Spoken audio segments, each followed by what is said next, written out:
Sveikinu užliekus vėl SV Moto. Šiandien noriu pakalbėti apie Suzuki pristatytą naujieną Suzuki DRZ 4S. Važiuojam.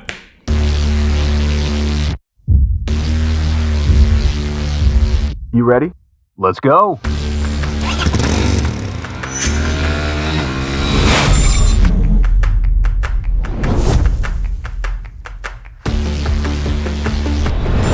Suzuki EICMA parodoje Milane pristatė naują 25 metams skirtą modelį Suzuki DRZ 4S. Tai bus dvi versijos, Enduro versija ir Suzuki DRZ 4 SM versija, Supermoto versija. Suzuki DRZ 4S pakeis legendinį Suzuki DRZ 400. Jis buvo gaminamas nuo 2000 metų ir praktiškai iki to laiko, iki dabar jisai niekom nepasikeitė. Europoje negalėjome įsigyti dėl euro emisijos standartų, o dabar šis naujasis DRZ 4S atitiks euro 5+ standartus.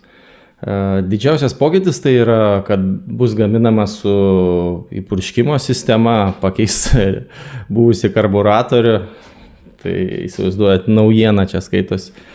Bus 398 kubinių centimetrų, kubatūra išlieka ta pati, tačiau yra labai pakeistas vidus, tai yra visas naujas blokas, alkūninis velenas, naujas stūmoklis, įsiurbimo vožtuvai titaniniai, išmetimo vožtuvai,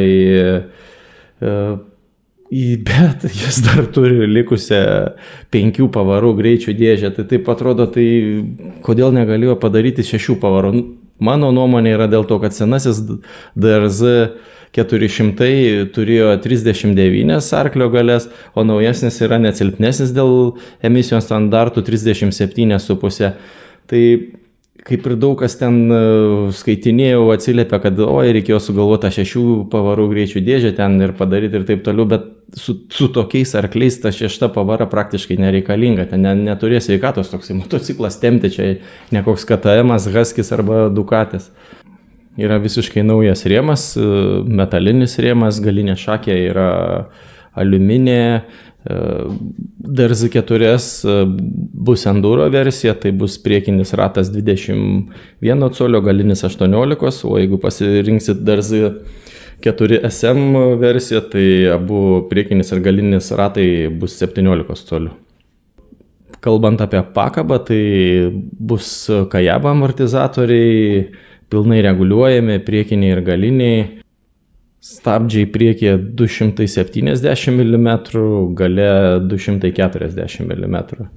Kalbant apie sėdynės aukštį, tai DRZ 4S bus 935 mm sėdynės aukštis, tai tikrai yra pakankamai aukštas motociklas ir žemesniems žmonėms tai bus kažkas sunkoka, bet vis tiek bus kažkoks nusipirkti kitas, kur galės pasimažinti motociklą, tai čia pasižeminti, tai čia nemanau, kad čia dėl to yra problema. Pažvelgus į patį motociklą, matosi, kad jis tikrai pamodernėjo lyginant su DRZ 400, naujas dizainas. Atrodo toks visai simpatiškesnis negu buvo, tai priekinė lempa ledinė, toks dabar kaip naujas čia Suzuki stylas, į visus kažkas panašaus, į visų kitų Suzuki modelių priekį.